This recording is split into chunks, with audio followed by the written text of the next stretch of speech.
Hello, and welcome to lecture number 4 in the first IHF medical webinar series. My name is Courtney Gahan, and I am the moderator for this session today. To begin with, I will outline the translation options we have. As usual, we have French, Spanish, and Arabic translation available if you are joining us on Zoom. You can find these at the bottom of your screen by clicking the globe icon marked interpretation and selecting the label for your language. If you're watching on Facebook right now, one of my colleagues is going to share the link to the Zoom in the comments, so you can join us on Zoom if you would like. Today's lecture is part of the Virtual Academy introduced by the IHF this year to facilitate global online learning and licensing.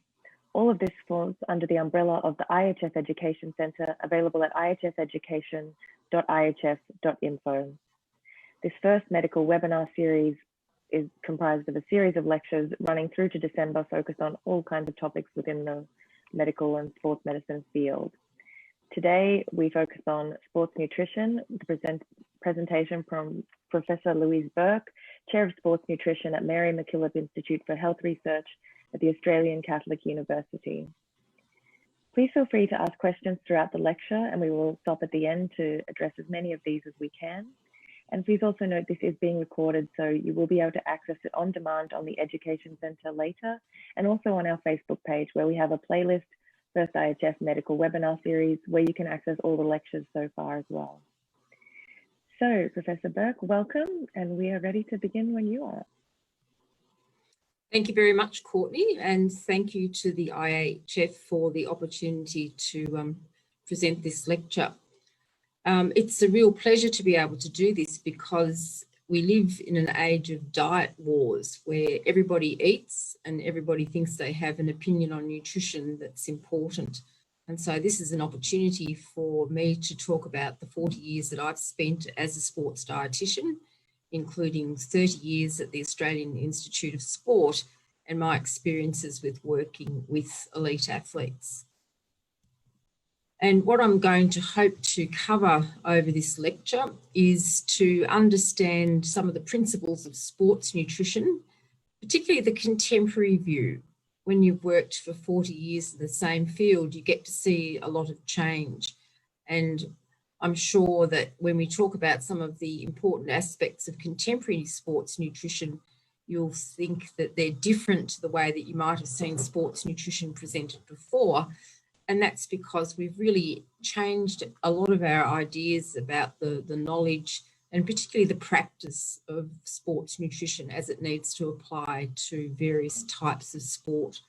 So we'll think about the principles, and then we'll think about how these might apply specifically to key situations in handball. And in a couple of situations, we've got some nutrition studies related to handball in which we can explore how knowledge is being gathered and how we might suggest it's put into practice. And so I hope by the end of this lecture, you'll understand and appreciate more the expertise that goes into sports nutrition and the special expertise that sports dietitians and nutritionists can offer your athletes. I expect that most of you who are listening will be from medical or physiotherapy backgrounds, and you are our great supporters in helping to deliver good nutrition to your athletes. In real life, we often find that a dietitian is one of the next tier of experts that gets to work with elite sport.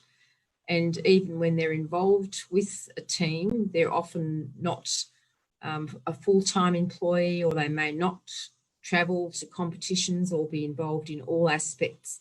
And so as a dietitian, I really rely on my good collaborations with medical and physiotherapy staff to understand what's important about nutrition, to work with me to find out what's happening with athletes, and to be my pair of hands when I'm not available to the athletes in some of those high-level situations. And the last thing I'd like to try and do is to provide you with some resources of where you can get more nutrition information that might help you to develop your interest in sports nutrition, or know where to get another expert to come in and help with your particular team. So let's go back to sports nutrition in the good old days. And I think of this as being in the 1990s when I first started at the Australian Institute of Sport as head of sports nutrition. And in the good old days, we had some recommendations around sports nutrition, and they had come from the previous 30 years of good research. And if you have a look at this article, this gives a summary of one of the aspects of nutrition, and it's about carbohydrate intake. And I'll point you to a couple of different principles or a couple of different characteristics of the way that we used to think about sports nutrition. And I'll just highlight some of the information from this abstract. A lot of our sports nutrition in the past was really developed from studies around endurance athletes, and particularly male endurance athletes. And so it focused on sports nutrition for a completely different set of athletes and a particularly different set of goals or types of training and competition characteristics. And it was very good at giving absolute amounts of advice in terms of nutrients, telling people how many grams of things to eat or how many calories of things to eat, without taking into account that athletes come in all shapes and sizes, and 50 grams of carbohydrate might be okay for this purpose for a male cyclist, but it probably doesn't work for a 35 kilo female gymnast or for a 100 kilo rower or 120 kilo basketball player. And so we've really had to rethink the way that we both understand sports nutrition and then educate athletes in our contemporary view of sports nutrition. And so what I would like to share with you today is my ideas. This is my concept of what contemporary sports nutrition is about. And I'm sure you understand or you think that dietitians are going to be people that tell you to eat vegetables. And so my idea of contemporary sports nutrition, it's all about eating your peas. And so we're going to go through these 6 different P's, which I think give us an understanding of the philosophy of all aspects of sports nutrition for any athlete. And all these characteristics need to be applied in a special way to the different kinds of sports we deal with and the different phases of what sport is all about. So let's go through our first P and think about the characteristic that contemporary sports nutrition needs to be planned. It doesn't happen just by accident. And what I mean by that is that we have a really good understanding of many aspects of sports nutrition.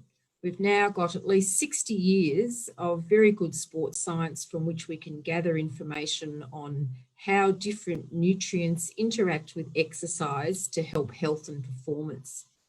And so in many situations, we can come up with some really good ideas about the type and quantity of nutrients that should be eaten at a particular point.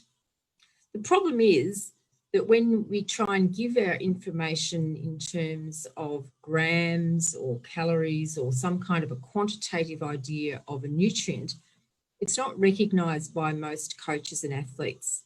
And so we need to be better at being able to implement practical and planned advice to athletes so that they can translate nutrients into foods and meals. And we've also got to recognise that although in many cases our body can sense when we need some nutrients, in many cases our ability to understand appetite or thirst is not sufficient to meet the very special needs of exercise, particularly when it's done for prolonged periods or at high intensity. And in many cases, the environment in which the athlete is either living their life or doing their exercise, it doesn't make it easy to be able to access foods or consume them. So if athletes want to meet their goals, they're going to have to be planned in understanding what's important and how to implement it in the environment in which they need to eat it. And so part of being a sports dietitian is to be very good at planning. These are just some examples of the kinds of work that my colleagues do, coming up with all sorts of education opportunities and all kinds of ways to demonstrate how goals can be put into practice, and different formats or different platforms on which these can be communicated. A lot of things are going digital these days. And so one of the good reasons to have a dietitian working with your team is to be able to implement the goals that you have in terms of nutrient needs into ways that it can be implemented into a day or into the environment around training or competition, because many of those nutrient goals target special times around exercise. Before I leave this though, even though that might sound pretty non-controversial, that yes, it's good to be organised, we know that about many aspects of life, and we certainly expect that athletes have plans around their training rather than just doing what they feel like on the day. Sometimes this idea of being planned has caused a lot of controversy. And we'll pick one of the ways in which this has become quite notorious in sports nutrition, this idea that having a plan was a bad idea if the plan was bad. And the area in which this has been well shown in sports nutrition is in trying to give athletes advice about drinking during exercise or sporting events. This has been happening over the last 20 to 30 years, and I'll have to explain to you that poor old athletes are being tugged in both directions by different kinds of scientists and different kinds of ideas. And it's almost become so vitriolic and ferocious, with different sides pulling at each other and criticising each other's points of view. It's almost become like Game of Thrones. So if you need to have a reminder of what's happened over the last seasons of Game of Thrones, at least in terms of drinking during sport, the first guidelines for sports and fluid intake came from endurance sports. It came from observations that in many endurance sports back in the 70s and 80s, early 80s, there were either a lack of opportunities or actually rules in sport that prevented athletes from having much access to fluid intake during exercise. And there were some very well publicised events where athletes became very dehydrated in prolonged events, often at Olympic Games or other very highly publicised competitions. And these athletes were seen to not just performance impairment, but perhaps health problems. And so there became recognition that we needed to address this by making fluid more available in these events and by giving athletes advice about how to use it. And those first guidelines were based on the premise that it was probably a good idea to understand how much you were sweating and to replace all of it during the exercise event itself. Now, this wasn't a possibility in many events because athletes were often sweating at such large volumes. It wasn't practical to drink as much as that during the event. And so sometimes advice was shortened in terms of being just easier to say, as to say, drink as much as possible if you can't drink all of your sweat losses. But that advice seemed to be misunderstood or sometimes mismarketed as this idea that you should drink as much as you could, full stop. And so the next phase of our understanding of fluid guidelines was to recognise that not all people who did sport and sporting competitions were elite athletes that sweated at high volumes. The fitness boom and the running boom meant that many recreational athletes were now taking part in things like Ironman races and marathon events. They were often moving at very slow paces and not sweating very much, but they were certainly having an opportunity to drink at the aid stations. And in some cases, they were drinking more than they would sweat. It wasn't an activity that we had forethought ever happening. But when it was found to occur, often in extreme cases, this situation of hyponatremia or fluid intoxication occurred and unfortunately led to deaths and some health consequences. And so we began to realise that we needed to be more clear with the advice given to athletes about fluid intake. And so the next lot of guidelines, and the American College of Sports Medicine in 2007 is an example of this next phase, then educated the message to say that we should now drink to an individualised plan. It's certainly not necessary to replace all sweat losses during exercise, but trying to keep the deficit to less than 2% loss of body mass as fluid is pretty sensible. And it took some advice from some of the previous papers, the ones that had discovered or brought to our attention the hyponatremia, by saying that a reasonable starting point to come up with a fluid plan is probably to drink 400 to 800 mils per hour, and that probably will meet the most needs of most people. But these guidelines specifically said do not overdrink during sport. Now, that you would think might be the end of the story, that we're all in agreement, but for some reason there was a lot of pushback about these guidelines, and some scientists have taken a very contrary view. They've continued to push back to say that no information needs to be given to an athlete about fluid intake during sport other than drink if you're thirsty or drink ad libitum, and that if you say anything other than that, then you're not being scientific and you're really in the clutches of the sports drink companies trying to market unnecessary fluid. And so there became a lot of vitriol and a lot of fighting about guidelines, and it seemed to try to force scientists to take one side of another. You were either on the side that said drink to a plan, or you're on the side that said drink to thirst. And it's become quite a heated argument, and as a dietitian I find it very difficult to work in this space because you're forced to try and take one position or another without needing to, or without having the opportunity to say that it's not a black and white situation.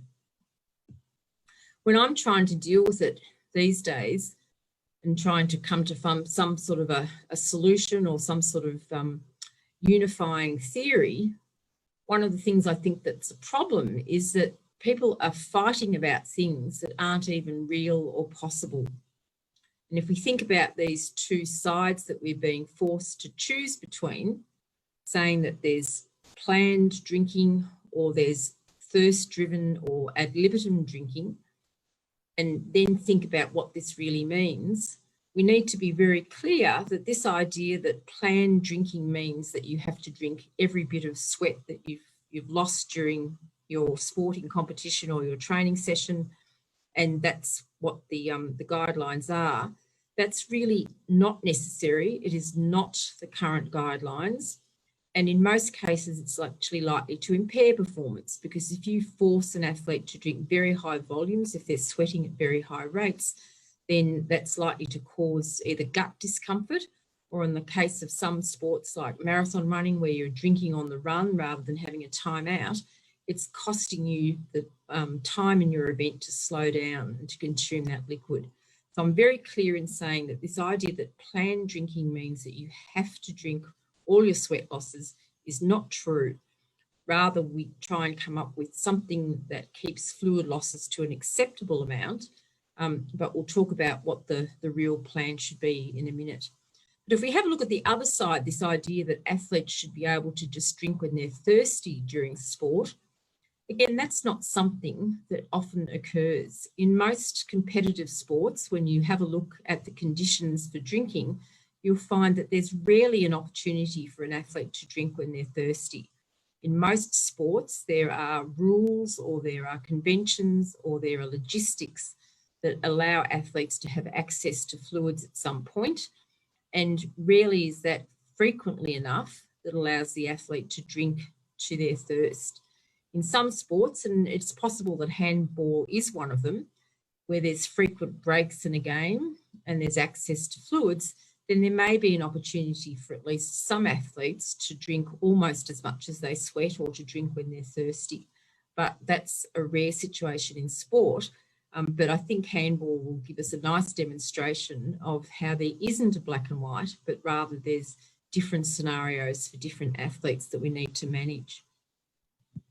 So the way that I like to try and find a unifying idea that says that planned drinking and thirst drinking aren't the solution by themselves is to think of fluid as a spectrum, and that what we're looking at is the match between how much fluid we're losing as sweat and how much fluid we can drink during our event. And that there will be some scenarios or characteristics where it's much easier to drink so that the supply is greater than the demand, the loss, but there are other sports in which the opposite is true. And so if you think of a whole lot of different characteristics that exist in sport, you can say that there's any characteristic, and we'll take one like environmental conditions. At one level of the spectrum, there will be situations where that characteristic points in the direction of the fluid loss being much greater than their demand, whereas at the other end of the spectrum, there might be a scenario in which the supply is greater than the demand. And you can think of things like the intensity of exercise. Sex seems to play a role. Females seem to be more likely to be able to drink more than they sweat than males. We might need to think about how people listen to advice. There seems to be some genetic predisposition about how much we drink. And there are other aspects of game nutrition. If you're also thinking not just about fluid while you're competing or exercising, you're thinking about whether you need fuel or whether you want to take caffeine. If you're using very dilute fluids like sports drinks to get your carb and caffeine content, it's more likely that you'll end up drinking more fluid. Whereas if you're using very concentrated sources like gels and bars to get your carbs and caffeine, then you'll end up getting those nutrients, but very little amounts of fluid. And so what I like to do with any athlete is go through a whole series of characteristics about their sport, and each time they play their sport to work out which of the characteristics that they're working under are going to push them in which direction.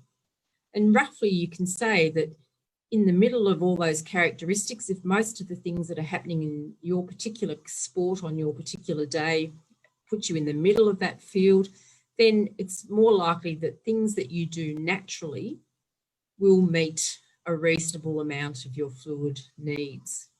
Whereas if your characteristics fall on the left-hand side, where most of the things that are happening to you or your sport on that particular day of exercise are pushing you so that your fluid needs are less than your opportunity to drink fluid, then what you would do under normal scenarios might not be enough. And there might be ways in which we could improve the situation by using tactics to try and help you to encourage fluid intake. But on the other hand, there are some scenarios where it's much easier to drink than it is to sweat in sport. And if athletes aren't thinking about it, then they may overdrink. And so under those situations, there may be also some education or some activities that you'll do to help athletes from not doing that, to control their fluid intake rather than overdrink. And so that's the way I like to think about it, that you need to understand each session of exercise and where you're likely to fit on that spectrum, and that anything you do is a plan. If you decide that you don't need to do anything but just follow what your sport allows you to do and how you normally react with your normal behaviour, that's still a plan. Now, you might want to call it thirst-driven drinking or ad libitum. I call it just the status quo, doing things that feel natural to you on that day and that are possible. But on the other hand, there may be times when you need to have a plan that actually changes what would normally happen or what would happen with your characteristic typical behaviour to either move in a direction of trying to drink more or to drink less. So once you understand that you need to move a plan in a certain direction based on your characteristics, then you can colour in the details of that fluid plan. And it needs to be based on your experience, so you can keep fine-tuning it. You need to have practiced it in training so that you know that you can do it under the competition stress. You need to have enough flexibility so that you plan, if the characteristics change on the day, you can adapt it. You've thought about trying to make sure that you don't become thirsty, that your plan tries to manage thirst, that tries to manage the discomfort that can come if you overdrink, and that you've built into it all the other nutrients you might want to take in with your fluid, such as the carbohydrate and caffeine, and that you find a plan that allows you to stay as well hydrated as it appears good for your performance. And that varies on the individual, the type of performance that they're doing, the type of sport, and the environmental conditions on which it's done. So that's my philosophies, but let's see if we can apply this to handball. And I was able to find a study in which some elite female handball players had been observed over a tournament and some training days to see what happens with their fluid intake.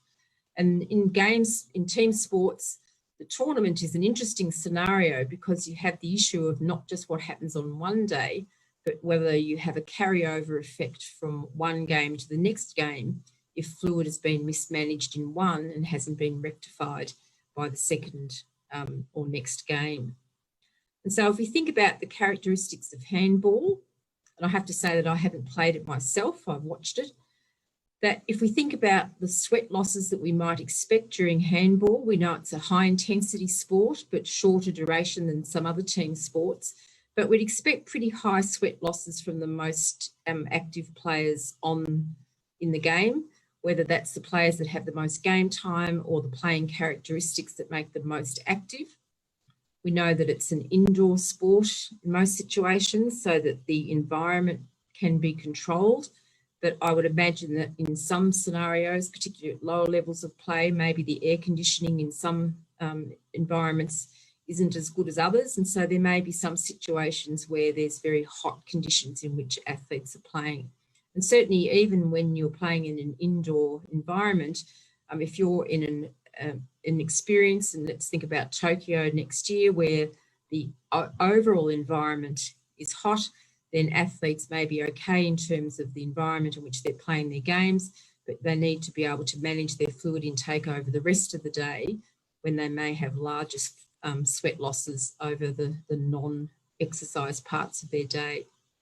We've already said that the tournament play is important to consider with handball because of the idea that the fluid challenges can carry over from one session to the next. And we need to think about training as being a different scenario from games, in that the different types of training that athletes will undertake will have different characteristics in terms of sweat losses. In some situations, it'll be very high intensity training because it's simulating a game.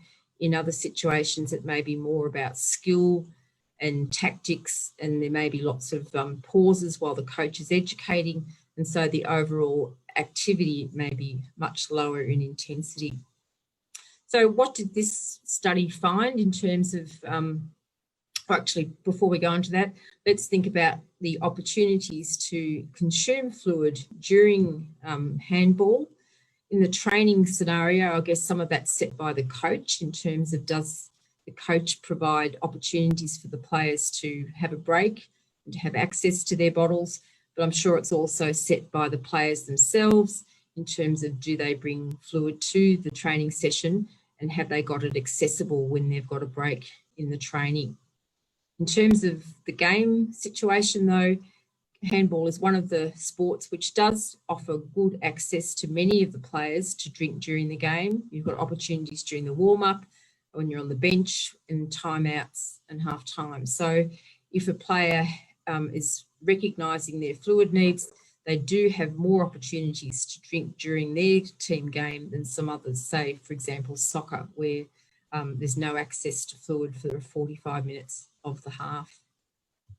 So let's have a look at what this study found. This was in elite females, reminding you again. So over the study, they looked at 5 games and some training sessions. The games involved an average playing time for each player of about 33 minutes, although there were some players that were involved in longer activity. And you can see the characteristics of the game as you'd expect it, that almost a quarter of it was carried out at very high intensities, greater than 90% of heart rate max. And so it's not surprising then you'd expect to see some high sweat rates even in a temperature controlled environment. One of the things that the study looked at was how well hydrated players were from day to day over the days of the tournament. And they did this by monitoring morning urine samples and looking at the osmolarity of those urine samples.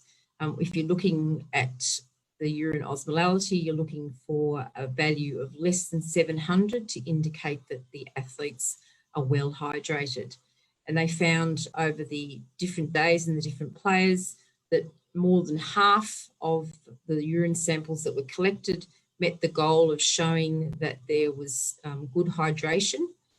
There was a trend to a greater or an increase in osmolarity over the tournament, suggesting that players were tending to get a little bit more dehydrated from day to day.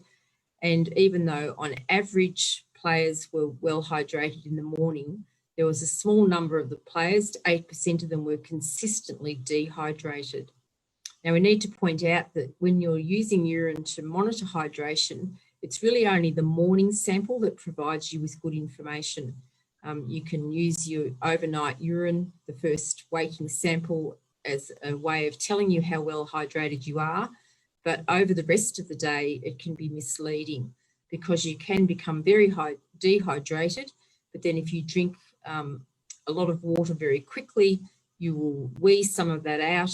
That urine will look like it's diluted, even though you haven't fully rehydrated.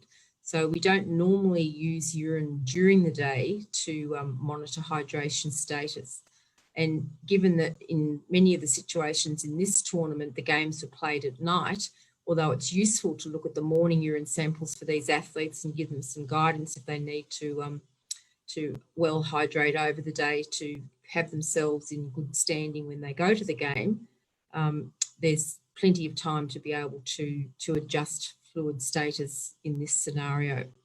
That doesn't always happen in different sports, but that's a good thing in this situation. I would say though, and this is just my personal reflections, and it's not with handball, but it's with basketball and some other team sports with which I've worked that play at night time. Often teams try and be very vigilant about fluid, and they insist that players rehydrate after each game. And that can be disadvantageous if your game is at night time, if players are quite dehydrated at the end of the game, and then you're suggesting to them that they should drink a lot of fluid before they go to bed because it's important to rehydrate. In this situation, you have a competition between getting enough sleep and rehydrating. And in many situations, it's better to let the athlete have a little bit to drink and go to bed with a little bit of dehydration and get a good night's sleep, and then catch up with their rehydration the next morning. Any player that's getting up more than once in a night to have to go to the toilet is probably impairing their sleep more than helping with hydration. So that's not from this study, but that's from personal experience. If we have a look at each of the games in terms of sweat losses, the study found that the training sessions had lower rates of sweat loss, which you might expect because some of those training sessions were used for tactical discussions rather than high intensity gameplay. But the games themselves on average was about 1 litre of an hour of sweat losses amongst the players. But you can see there's some individual variability, that some players were sweating over 2 litres. So that should be 2 litres an hour, not 2 litres a minute. And most of them were under 1 litre. So there was a variability, even though you can look at an average of 1 litre an hour. And you can see that some of that's about how much game time they had. Players that are on the bench obviously weren't sweating as much, but the very active players with large game times were sweating up to 2 litres per hour. How well do they drink? Well, this study found that there was a correlation with sweat losses, that those that sweat more drank more, which is good to see. But again, there was individual variability, with some people drinking only about 250 mils for the whole game, whereas other of the females drank up to 3 litres per game. And what was pointed out with this study, if we look at the match between sweat losses and fluid intake, no player ever got to more than 2% dehydration in a single game. So that would suggest that that's good in terms of protecting their playing performance capacity. And that about half of them maintained their weight over the game, so that they didn't become significantly dehydrated. but there was a small number of athletes who gained more than 1% of body mass over the game. They drank more than they sweat. And given that handball involves jumping and movement against gravity, you might suggest that those players really aren't doing themselves favours by drinking more than they're sweating. And so whether those players were drinking because they felt they needed it or because they'd been educated to think that it was important, we don't know. But it probably does mean that there's some value in being able to weigh some athletes before and after training sessions or some practice games to give them some individual feedback about how well they match their fluid losses. And if there are some athletes that are under drinking, they can be helped to drink a bit more. But some of the athletes, including some in this study, might actually get some beneficial advice by being suggested not to drink quite so much. All right, let's move on to our next P, and that's periodising. We need to make sure that athletes understand that their needs and goals change every day. So we know these days that the way that we train and prepare for sport is about having a yearly training plan. And we generally have a couple of peaks in the year where we're trying to be at our peak performance for key events. And the way that we approach this from the viewpoint of our training is to say, what do we like at the beginning of the season? What characteristics do we need for success in a whole variety of different characteristics in terms of performance? And how can we train to get from where we are now to what we need to be for those really important days?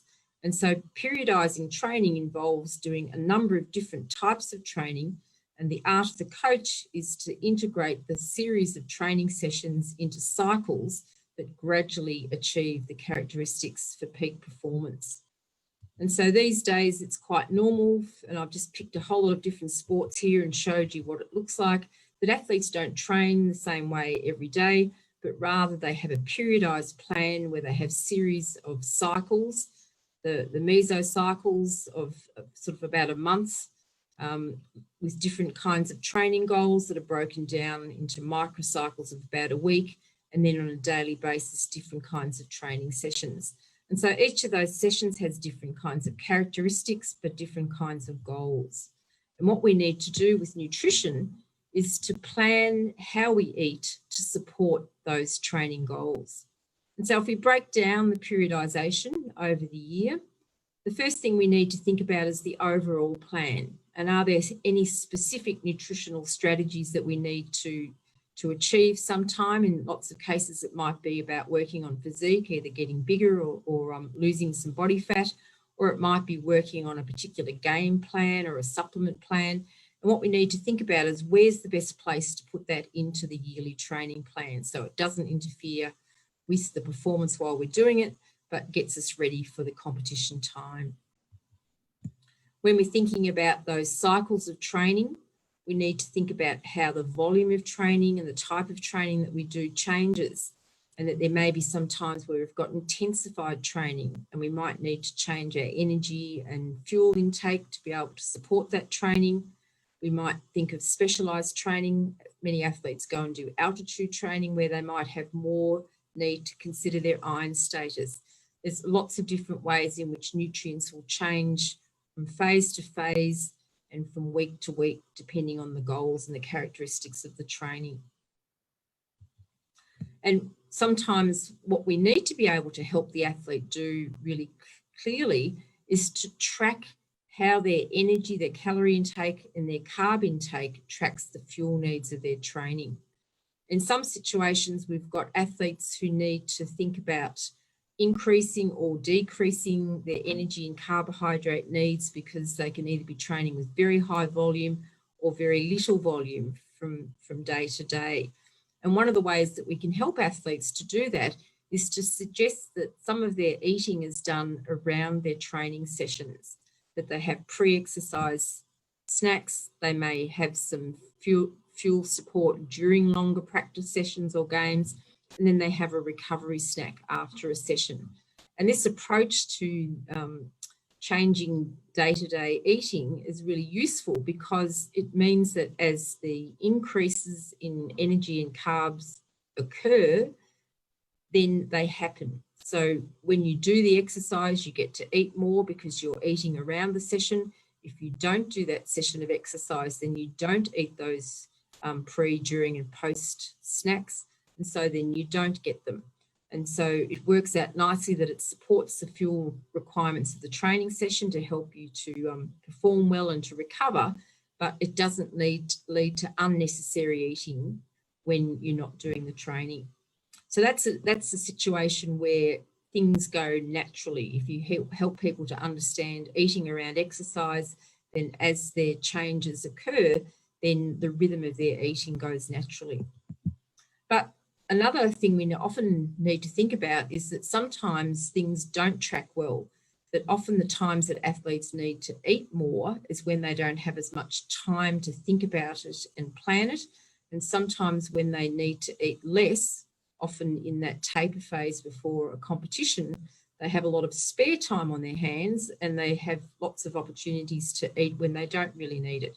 So sometimes you need to help athletes to better match their time and know that when they're busy, they haven't got a lot of extra time for eating and planning to eat and doing the shopping and the cooking. So you need them to be good time managers so that they have free time somewhere else, that they can plan ahead and get things ready, that they're able to use all the labour-saving healthy food options we can now buy, that's when the sports foods and specialised foods come in very handy, when you need to be able to take things with you in a busy day that don't need preparation. That's when it's worth buying a protein supplement or some sort of a formula food.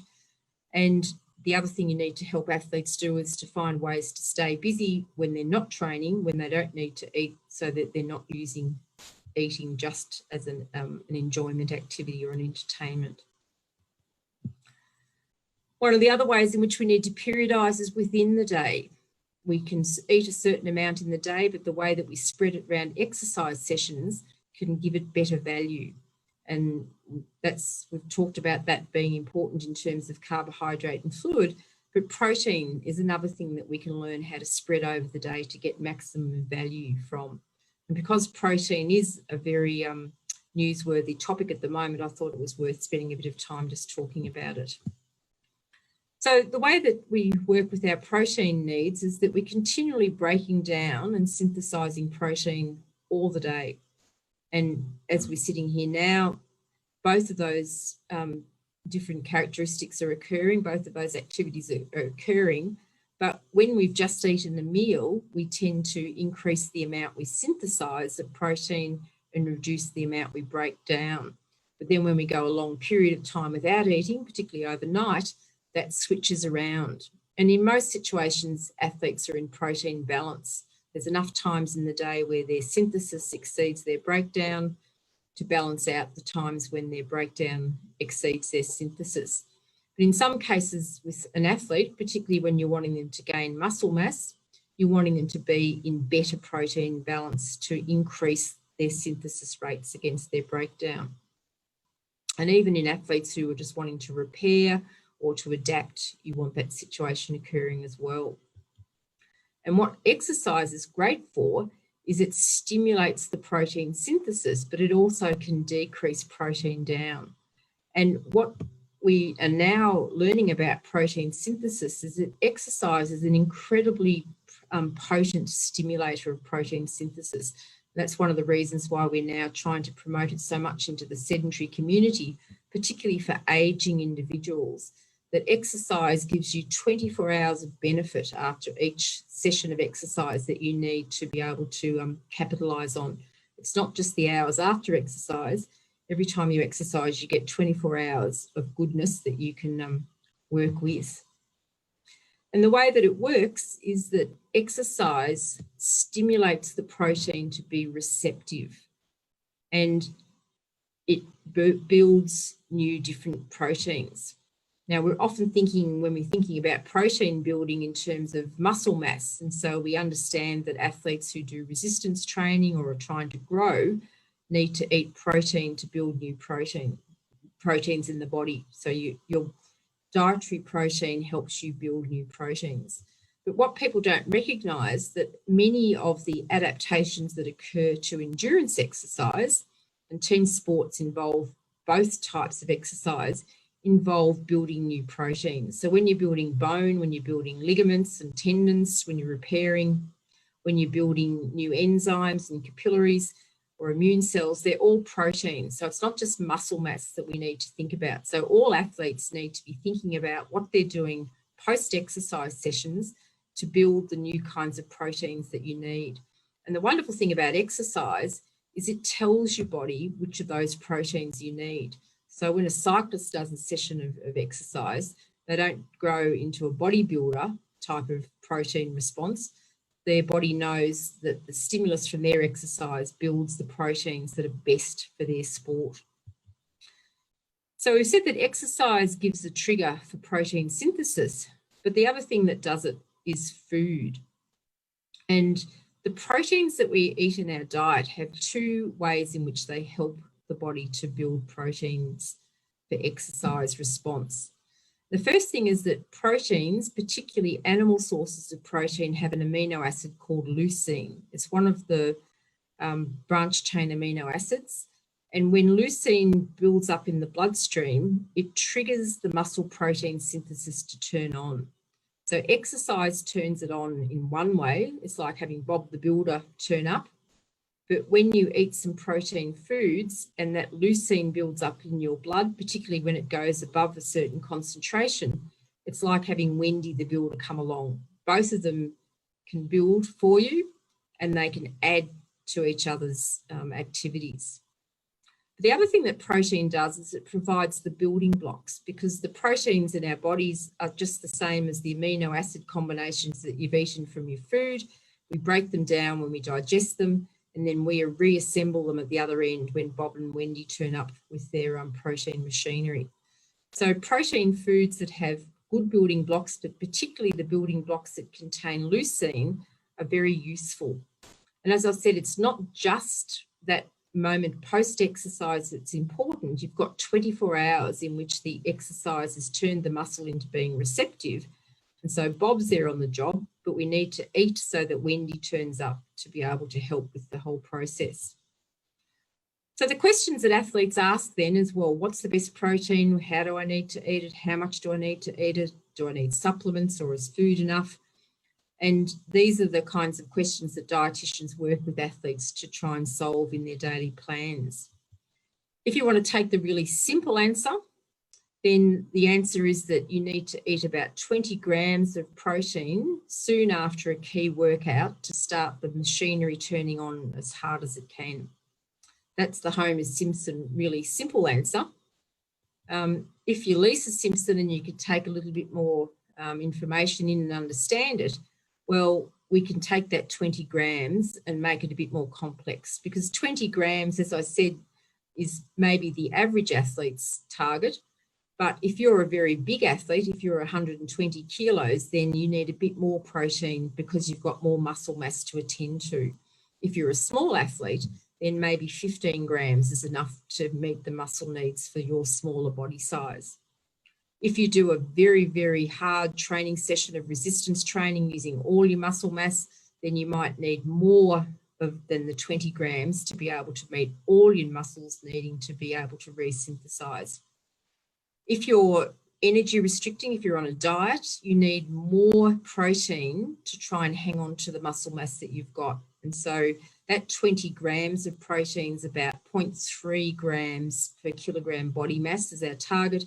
But you need to increase that by about 25% if you're in a weight loss diet at the same time.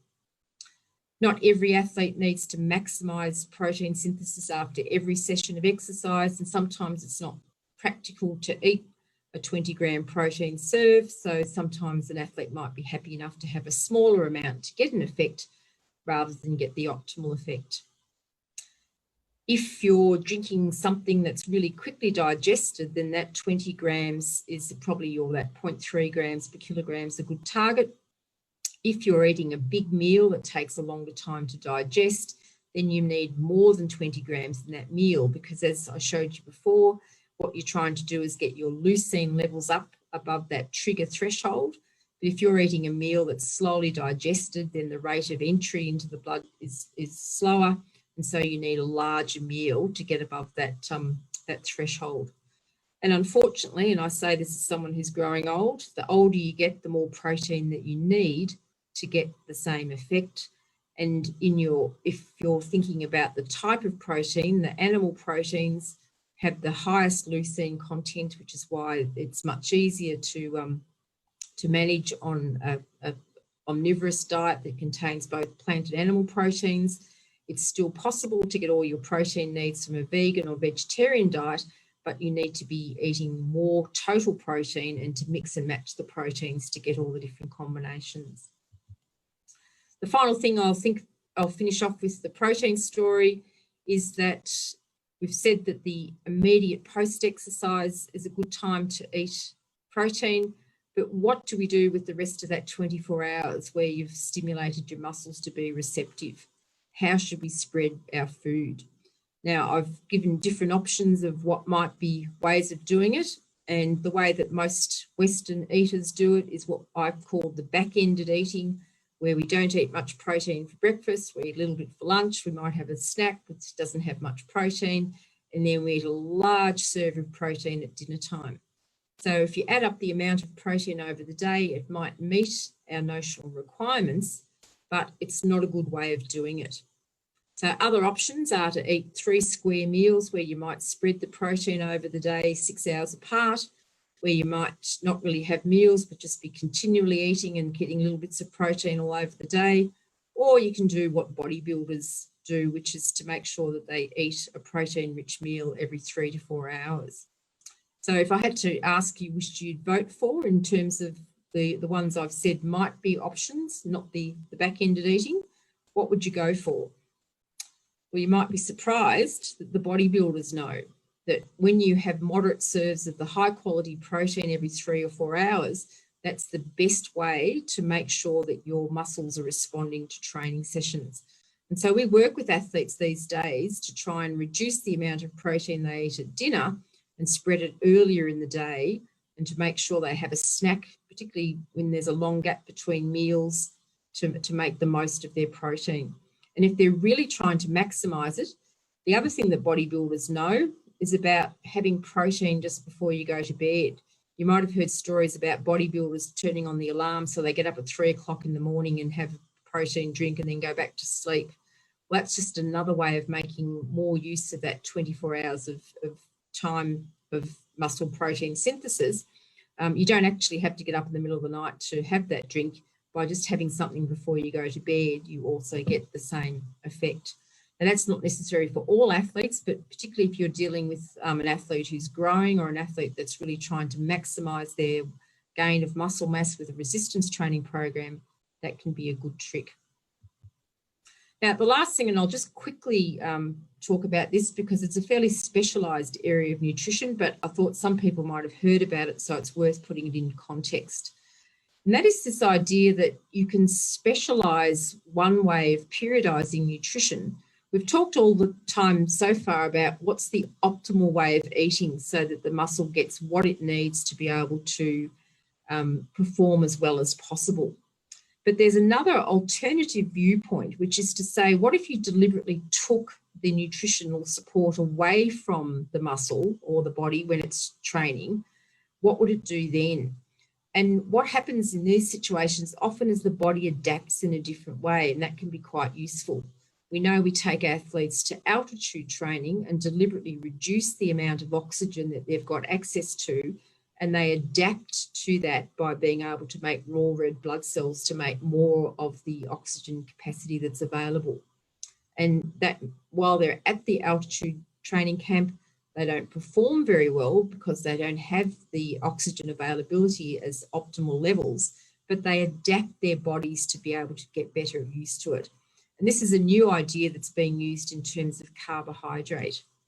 So the old way of thinking about carbohydrate was that all athletes should be eating high carbohydrate diets at all times.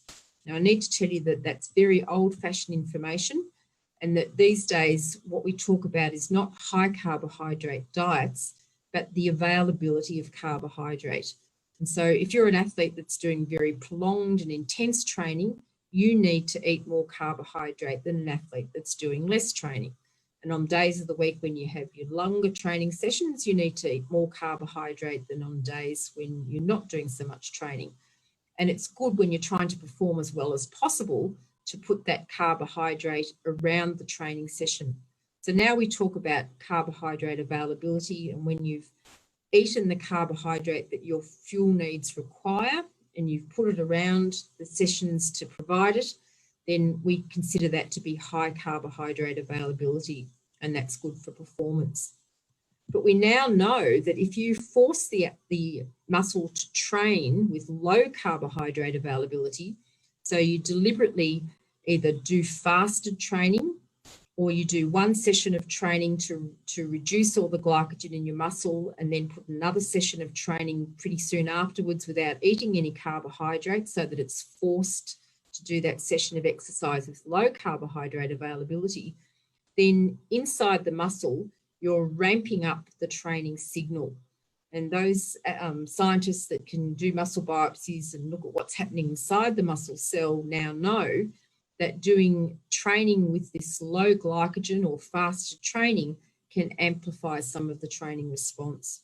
So particularly in endurance sport, and here's just an example of marathon running, athletes deliberately train with low carbohydrate availability several times. Sometimes it's done several times a week in the early part of the season when you're trying to build those adaptations to endurance training. As you get closer to competition, then you work more with training with the high carbohydrate availability so that it's mimicking what you're going to do on race day and helps you to train with better quality. But these days, it's not uncommon for me to be telling an athlete not to eat carbohydrate as much as it is to say when they do need to eat carbohydrate. So that might be something you've heard about, and I'm hopefully explaining why there's differences in the way that we approach different types of training at different times of the year. All right, if you wanted to read a bit more about that, there's an article that I've given you. It's an open access article that has an overview of different approaches to this low carbohydrate eating so that you can understand what it really means rather than the way that some people talk about it. Let's move on now to our third P, and that is proven. We need to make sure that the things that we're offering our athletes are based on evidence, not anecdotes.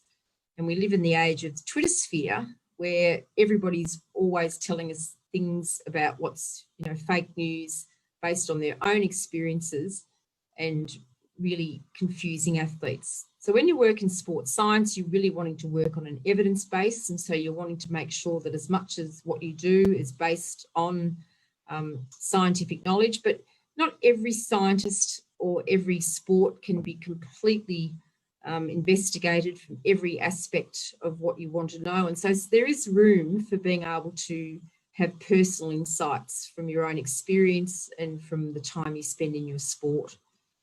But that's really different from what I call scienciness. And I've chosen or stolen this idea from Stephen Colbert, who a decade ago came up with the word truthiness, which is, I guess, what fake news is all about. And that's the scenario we see these days where people are so convinced that they're right that their conviction is more important than the science behind it. And one of the areas in which this is most apparent is in the area of supplements. And so it's important that we know the kinds of characteristics of doing research that's important if you're going to get the evidence that you want. So we can quickly go through what I consider the characteristics of important sports nutrition research, particularly when applied to supplements, and I can give you a reference if you want to read a little bit more about that. But I want to just quickly go through some of these characteristics because we'll look at a couple of examples of handball and some studies that have been done looking at supplement use in handball and contrast the way that these studies have been done. So the characteristics that I'm really looking for in this best kind of research is that the participants in the study need to be athletes, and particularly the athletes to whom you're trying to apply the results. It's a lot of the time studies are done in colleges or universities and they just use students or whoever's available. And really, it's hard to extrapolate from studies that are done on just recreationally training people to real life elite athletes. And I have a joke with my husband, who's also a researcher. I don't read rat studies and mouse studies because, well, I won't read them until they start putting rat races into the Olympic Games. You can learn from animal studies, but really many of the things around performance aren't applicable. We need to make sure that when people are doing studies and looking at the effect of something on performance, they're actually measuring performance. Measuring time to exhaustion or some random tasks doesn't always look at the characteristics of your sport and do justice to whether it really will measure a performance change. We've got to make sure that when we're doing these studies that they use the conditions that athletes use in real life competition, particularly when we're trying to give them guidelines. Often in studies, people are investigated, they're fasted, they drink water during the performance, and it doesn't take into account that in a real life game, there's a lot of things that they're also doing. And so sometimes if you want to see what the effect of a thing is, you need to make sure it's put into the scenario in which all those other things that help performance are also included. We need to look at how we measure a difference in performance. We know that real life sport is won and lost by tiny, tiny, tiny margins. And in science, we often use statistics and p-values to decide if something's different or something has changed. And often those the differences that you need to use in real life sport are so different to what a statistician would say was significantly different. We're not talking the same language, and so we need special ways to look at results.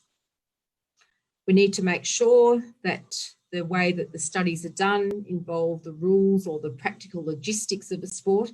I hate reading studies on soccer that say, does it help if you have carbohydrate every 10 minutes during a game of soccer? Because there's just no possible way of the rules of soccer that would happen. So why would you study it and then apply that education when it can't be carried out in real life?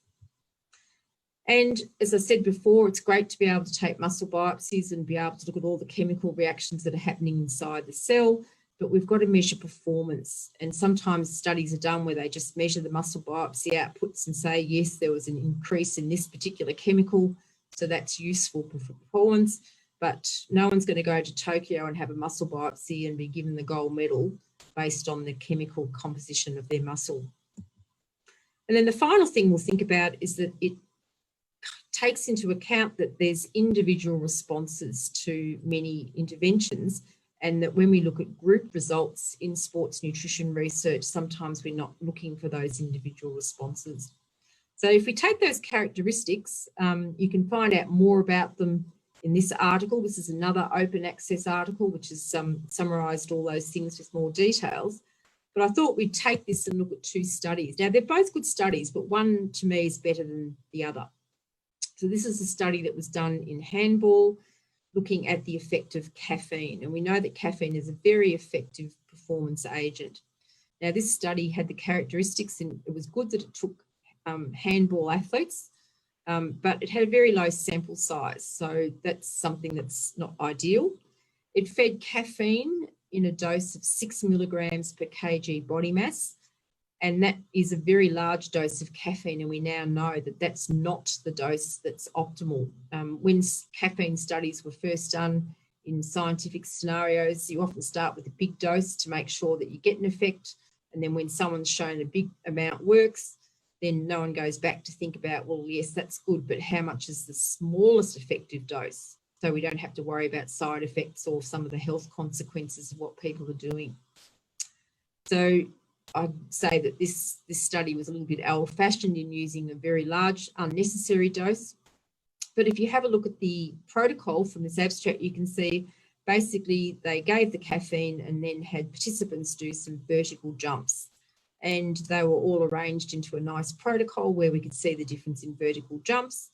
But the output of the paper, or the outcome of the paper, was that caffeine could help handball because it helps with their ability to do vertical jumps. So that's useful information to have, but let's compare it with this study, which has taken the same kind of idea, This time we're looking with a larger sample size, and we've got some elite women handball players, which I like because you're pretty certain that these players are going to be able to perform reliably so that you'll be able to pick up a small difference. They've used that smaller dose of caffeine, the 3 milligrams per caffeine, and they've actually put it into a simulated handball game.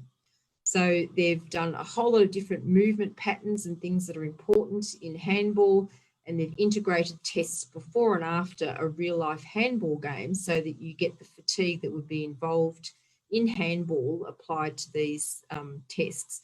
And you can see from the results there very quickly that they saw improvements in a large number of the different characteristics of handball around the ball throwing, the jumping, the sprinting, and accelerations and decelerations. So to me, this is a much better study because it really takes on more of the characteristics of handball and gives me a result that I feel more confident in applying. All right, we're up to the last ones, and we'll just go through these pretty quickly. The fourth one is that it's personalised, that sports nutrition needs to look at the different characteristics of the individual. And we've talked before about it being about the individual characteristics of the sport and the environment in which it's played, but then we need to get down to some personal characteristics, the calibre of the athlete, the sex of the athlete, the age of the athlete, and even down into some of these individual things. We now know that people have often some either medical or clinical conditions that make them special, or that we all have genetic predispositions. And so these days we can often find with some interventions that they work better than others for people, or that some people aren't able to apply them because they have practical reasons why they can't consume or undertake the intervention. Before I leave that, I want to take a couple of points that, and that is to put out the plea to have more female athletes involved in research. It's been nice to be able to show you some studies that have been done on female athletes in handball. In fact, most of the studies that I found around handball were done in females. So maybe your sport's better than others in terms of remembering that there are two sexes on the planet. But the other thing I want to just finish off with is just being a bit aware, even though I've said that differences can occur between individuals to an intervention, there's a new thing that's happening in lots of sports science research papers that's not so great. And that is giving individual results and over-interpreting them. And this graph is just an example. It's just something I've made up. It's not real data. But what often happens now in real life is people do an intervention and they have 10 athletes and they give us the answers or the outcome of the study in terms of what the mean response was. And in this case, our intervention X has been able to reduce the time. So it's improved performance by about 1.5 seconds, or about 2% of improvement in performance. And we'd say, wow, that's good. That's going to be something that would be useful in real life. But what then the researcher does is they say, I'm going to tell you what happened to each of those 10 individuals. Some got faster, but these guys went slower. And so what they then say is, well, what we saw was that we had 8 responders and 2 non-responders to our intervention. And that's an interesting way of looking at it, but it's really over-interpreting, because if you just take any 2 series of exercise sessions and give an intervention and you see a difference, you just don't know what was day-to-day variability. You know, we have good days and bad days. We don't know what happened to each of those individual subjects and whether they were just having a bad day. We don't know whether there was measurement error, whether the person that was holding the stopwatch made an error for those 2 subjects. It could be individual responsiveness, but the reality is from that simple experiment, you don't know what the interpretation is. And so if you are a researcher, then some of the things that you need to do is to be able to have a large enough sample size to see if there is a continuous protocol where, or there are lots of people that show a different response to the rest of the group. And often in studies where if you can repeat the trials, make people do 2 of each to see whether they get the same response to each of their trials rather than day-to-day variability, that's useful. Sometimes if you know what's the mechanism of your intervention and you're measuring that at the same time, you can confirm that there was a good reason for that. But the other thing that's becoming really interesting and probably over-interpreted at this moment is this idea that we can measure gene polymorphisms that might explain our different responses to different kinds of interventions. And we're now into personalised medicine, and a lot of people are going to have genetic testing to see what they might be good at in terms of their health or their performance or other attributes of their life. And this is moving into sports nutrition, but I think it's a little bit overemphasised at the moment. And here we have caffeine as being one of the areas in which it's being used, and that we're beginning to identify some of the genes that might explain how we respond to caffeine. And we know that people are different in the way they respond to caffeine in real life, not just in performance. We tend to have two types of people in the world: people that can drink coffee after 4 o'clock and people that can't, otherwise they don't get to sleep. And there's been two different genes, the CYP1A2 gene and the ADORA2A gene, that have been identified as having different polymorphisms that might explain our responsiveness to caffeine. And it's been hypothesised that if you have a certain polymorphism, you're more likely to be a caffeine responder, whereas if you have the other polymorphism, you're likely not to respond to caffeine. And here's a study again done in handball players, in which they looked at the different polymorphisms, but it didn't relate to how well people responded to caffeine. People who didn't seem to have the right genes still had a performance improvement with caffeine, and vice versa. So I think we are oversimplifying the world if we think that many of the complex ways in which we interact with the world can be explained by just a single polymorphism. So it's certainly interesting, but I think it's too soon to make calls there. And then the last two things is that our ways of working with sports nutrition must be practical. We must have all the information, but then turn it into something that suits the logistics and the ability of the athlete to handle it.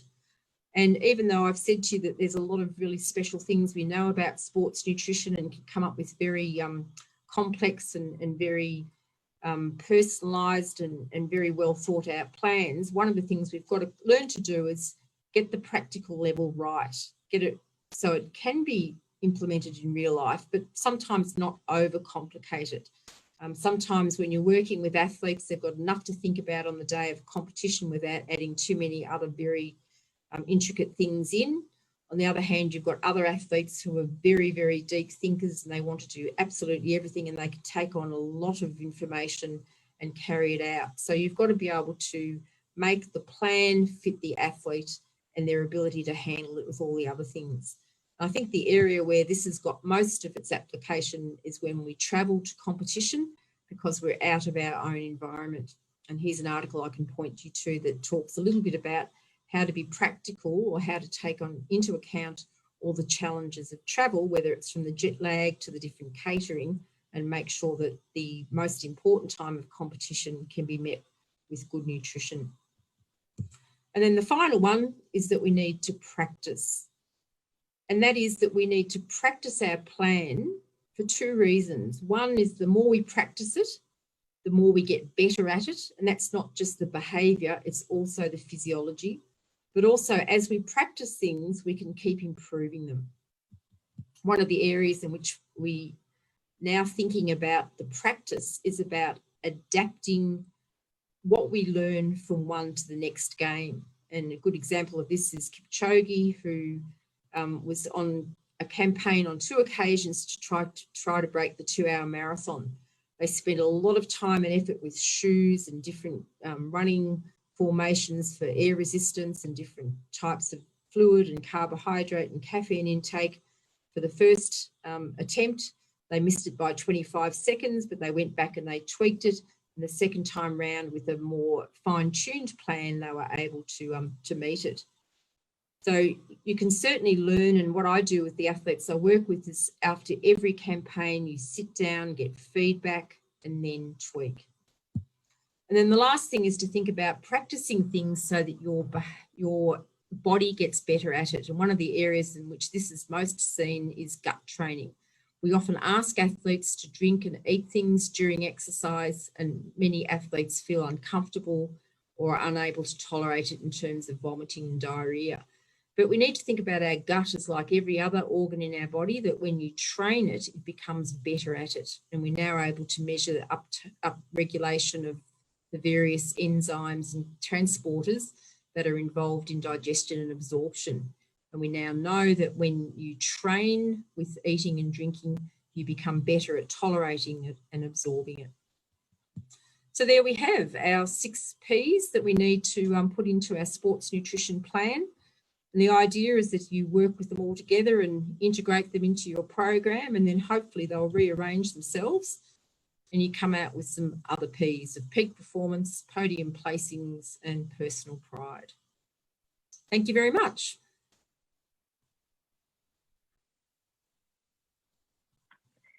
Thank you so much. This was very interesting and informative. So we have a few questions, if it's okay for you still to Yes, absolutely. I know it's late for you. A few questions about fluids, specific fluids. So people have asked about soft drinks during training and competitions, as well as juice and energy drinks.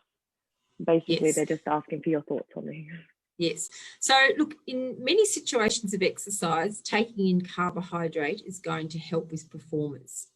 And so depending on your game and depending on your playing style, handball is interesting because it's high intensity, but it doesn't often go to the duration that would completely deplete the muscle's own carbohydrate stores.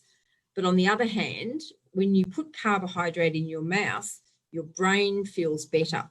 And so there's benefits in taking in carbohydrate during games, even when you've got enough muscle fuel, because it helps you concentrate and it just helps you feel better. If I was working at the elite level and for important games, I would be using a carbohydrate drink if I was one of the most active players. If I was a bench player, if I was in a just a training session where I wasn't trying to train my gut to be able to tolerate it, and particularly if I was trying to do some of that conditioning training where I've said that actually training without the carbs can be beneficial, then I wouldn't be drinking carbohydrate. So if I want to then choose what the carbohydrate drink I'm going to have is, sports drinks are manufactured, despite the bad publicity they get, they're manufactured like sport shoes to do the right job during exercise. And so if you can afford them and you enjoy drinking them, then that's a pretty good combination for a sporting event. But they don't need to be drunk with lunch. They don't need to be drunk because you think it's healthier than juice or whatever. And you can turn juice or soft drinks into a kind of a sports drink by making them a bit more dilute. So, I've certainly realised that with elite teams and teams that are well resourced, that having a sports drink and a sports drink sponsor for those times that you need the carbs can be perfect. But if you're trying to do it as a cheaper way, then you can often buy something that's cheaper. You can what we call cordial, or I don't know what it's called in different other countries, but it's basically just sugary water, and you can make your own sports drink more cheaply. So I guess put it in context. If I was in an amateur team or in a part of the world where sports drinks are really expensive, then I'd find a way of making it a cheaper version of it. But if I was working at the elite level, and certainly, when you go to Tokyo next year and there's the drink made available by the sponsors of the event, well, then I'd be using that, or one that I've been using with my team and have got used to doing it and know the right times to do it. So it can make a difference, but it certainly doesn't need to be done every time. And there's more than one way of doing it than just a sports drink. Somebody asked what is the best or the most practical method for monitoring hydration? Yes, that's a good one. So if you're dealing at the elite level, I've worked with a number of different teams who at different times of the season or when they're training for a different environment. So just say you're going to Tokyo next year and you know that it's going to be hot and it's going to be more challenging than usual. I would have some phase of training where I would concentrate on doing some urine analysis in the morning, and at the elite level, being able to measure the urine specific gravity or the urine osmolality can be useful so that you can tell what people are doing day to day. and then weighing people before and after a game or a training session that simulates a game can give you some feedback. That study was really nice that I showed you, that it showed within the team, some people were doing a good job, some people were drinking too much, some people were drinking too little. And so if you do some sessions where you're measuring a normal game or a situation which will simulate where you're going, so you might find some way to do it in hot weather or in a hot environment so that you're mimicking Tokyo, and then see what people are doing and decide these group of people seem to do the right thing without having to worry about it too much, but these people need to be told to drink more and these people need to be helped to drink less. And that's when you then get some guidance and you can go back. You don't need to do it all the time. And if you're going to do it, you've got to do it a couple of times so that you get average things. And you also, the first time you do it, everybody's on their best behaviour. And so you mightn't get normal behaviour. So sometimes you need to do it enough so that people just go on with the game and don't pay any special attention and show you what they really do. But that sort of information can be quite useful. And you notice that I am saying that it's not always telling people to drink more. Sometimes it's telling people to drink less. So it's not, I'm not trying to be on one side or the other that says that everybody has to be told to have a drink plan. Some people do, some people don't, but you can find that with your team by doing those observations and feedback. And one more thing I'll say that when I've worked with teams, one of the nice things about having a dietitian come along and do that means that the dietitian observes the players doing their stuff. And, when you're working as a practitioner and people come and visit you in the office and have a consult, it's very artificial and people tell you, but when you as a practitioner go to the athlete's home or the athlete's venue and you're watching them train and compete, I think that's a really good interaction because you observe more about those players and learn more about the sport.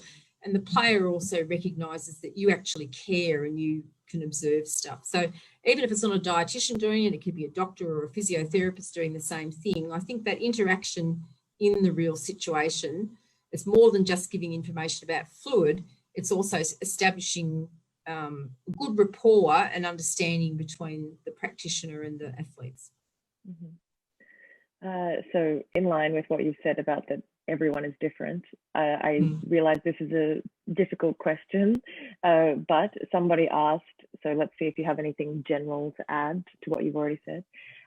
Somebody asked if there's some diet that you would specifically recommend for handball based on your knowledge. Yeah, well, look, my recommended diet is the variable diet, the one that tracks what the athlete's doing. As a dietitian, we believe that the most different foods that you include in your diet, the better. So I don't particularly like, just from the nutritional angle, diets that say they're going to be all this or all that, whether it's all plant foods or all animal foods. It's better to have a range of foods because it gives you more ability to eat a whole range of nutrients. And as someone in the practical sense, it's also helps you to be adaptable and flexible when you're traveling. Like to be an athlete at the elite level, you have to be able to eat anywhere in the world from anything that people give you. And so if you're too fussy and you only eat this and you only eat that, you're an absolute pain for a team and their manager. So I certainly respect people who want to be vegetarians because of, the world and the ecology and the environment and the human element of animal cruelty, et cetera. So I certainly applaud that. But in terms of what the best nutrient composition is, the more different things that you're able to eat in your diet, the better. Mm-hmm. This is the last one. Somebody asked about spicy food. Oh, I love spicy food. Now, look, spicy food has got a couple of different things going for it. One is that the different spices that are often included are very rich in phytochemicals, the kinds of things that they're not vitamins and minerals, but they're these chemicals that we now know in food that can have some really important health effects. And some of the most, the vibrant diets, which have lots of those spicy chemicals in them, are now being shown to have some health benefits that we're only just recognising. I love spicy food because it makes food more, enjoyable. But a lot of people can't tolerate it. And we do know that people have different senses, that some of us are super tasters, that, a tiny bit of something you can taste everywhere, where other people have to drown their food with salt or chili sauce or something and to make it taste. They don't have very good taste. So there's no one rule or other that says that you should or shouldn't have it, but some of those spices do add some special nutrients to the meals that we probably hadn't thought about before. But look, to me, the most important thing about food is that you enjoy it. I mean, I just love food. That's why I'm a dietitian, because I really love food. And I hate to think that food is something that's not a huge source of enjoyment in your day. And so if you can find some way in which spices is contributing to that, well, then that's fantastic. All right, that brings us to the end. Thank you so much for your time and this wonderful lecture. I will just tell everyone what's coming up next week. Next week, we are looking at the effect of environmental temperature on elite athletes, and that is with Professor Sebastian Rassiner, Head of Research at Aspital in Qatar. So we'll be back again next week, next Tuesday at 2 p.m. Central European Time. Thank you so much again, Professor Burke, and thank you everyone for joining us. And we will see you later. Bye, everybody.